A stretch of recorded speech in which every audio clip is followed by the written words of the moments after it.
the space I use to film the Manic Geek content is going through a bit of an overhaul, and I'm still in the process of trying to figure out where I want things positioned for the most efficient workflow and filming experience so that I can make the best content possible for all of you. One of the biggest limitations that I deal with is the amount of space I have to work with, and unfortunately right now there's no getting around that. So rather than try to fight it, I'm working with it. To that end, I needed a chair solution for up here so that when I'm sitting either at what will become the channel's dedicated PC space, or at my filming desk, or behind me at the little workstation that I'm setting up, I need something that's gonna work for sitting for decent lengths of time, but also get out of the way when I need it to. So I figured I'd head to the Autonomous website and buy myself a stool sample. Specifically, we are going to be talking about the Autonomous ErgoStool today. This rings in at $99 US, and you can get it in one of 4 different colorways. Not going to spend a whole lot of time touching on the features and specs for this thing, because honestly there's not a whole lot to go over. It's a stool. The main feature that I want to touch on with this is the height adjustability, because it allows you to do things in conjunction with the unique base this utilizes that you can't normally do in an office environment with a more traditional chair. And as always, if you end up liking what you see here, make sure you toss the video a thumbs up on your way out, and make sure you subscribe to Notified so you don't miss any of our content. Okay, so we've shifted perspectives now. I'm now sitting in ErgoStool in a more elevated and sort of unique seating position, and we'll touch on this in a second. First, I want to quickly go over some of the specs for this. There's not really a whole lot to discuss here. It's a stool after all. Maximum weight capacity here is 264 pounds and has a 13-inch diameter to the seat and the base at the bottom of it.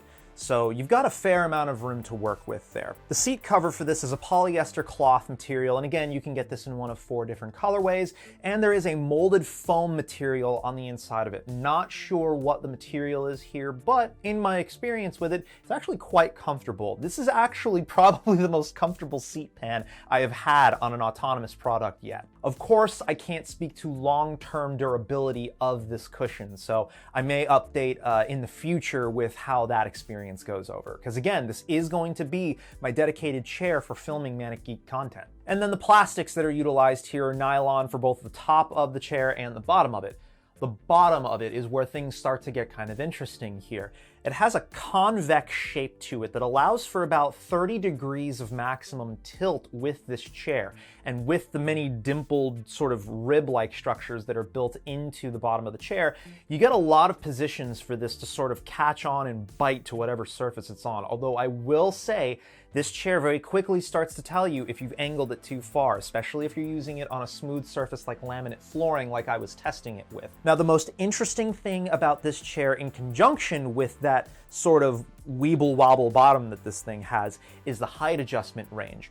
From floor to the top of the seat pan, we have an adjustable range of 25 inches to 35 inches, so 10 inches in total adjustment room there. Depending on your height, this gives you a wide variety of seating positions that you can take advantage of with ErgoStool. When I started this video, I had it in a full down position.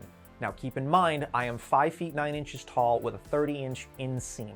So if you fit those dimensions, you can actually utilize this in a full down position like a more traditional chair where you have squared off hips and knees, and your shoulders and your elbows are squared off at your desk as well. It works really well for that. But if you're shorter than 5'9" or you have differing dimensions for your body, this may be more challenging for you. That's where this sort of unique seating position that I'm availing myself of comes into play.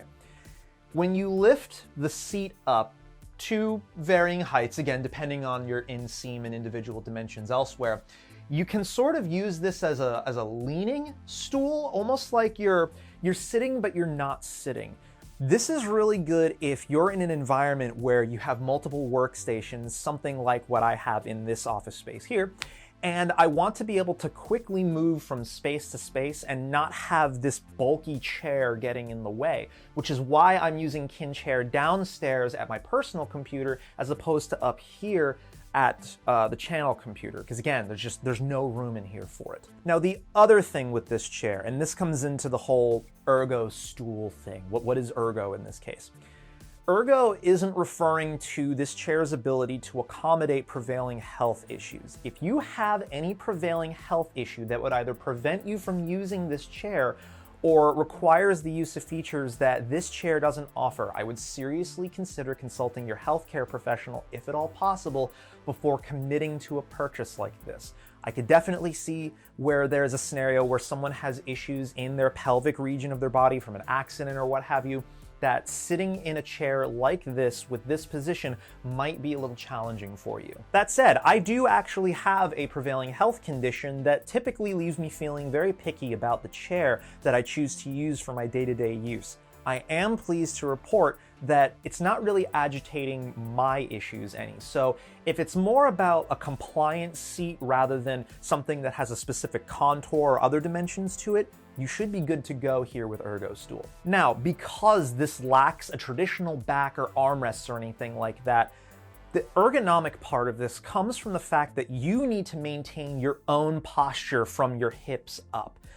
This is helping to anchor you in place. The rest of it needs to be done by all the musculature in your back and your core region right here. And I will admit, albeit I have been very lacking in physical activity lately, but after several days in a row of using this, I was noticing that my core at night started feeling almost like I had been doing mild exercise during the day.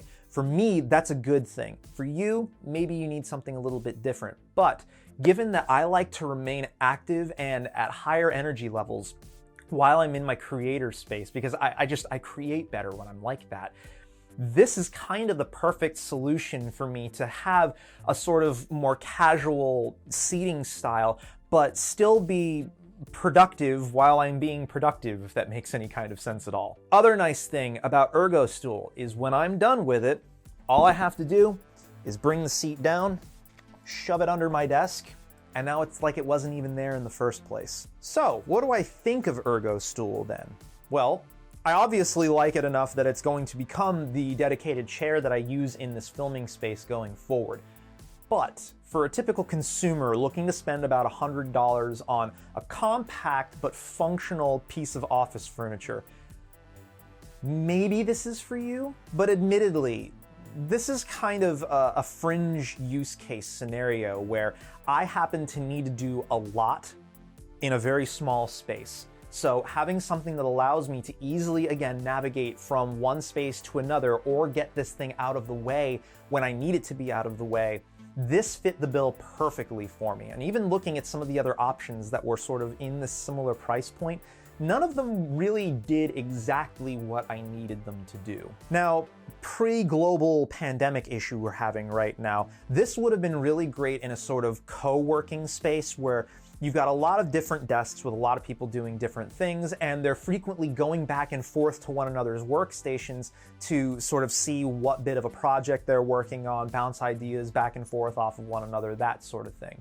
In the here and now, however, if you're in a situation like mine, where you only have so much room to work from home, you have several stations you need to have set up, and you need a chair that's going to be comfortable and flexible in the ways you need it to be comfortable and flexible, maybe consider ErgoStool. Anyway, that's going to wrap it up for autonomous ErgoStool. Again, make sure you toss the video a thumbs up on the way out if you liked what you saw, and make sure you subscribe to Notified so you don't miss any of our content when it goes live.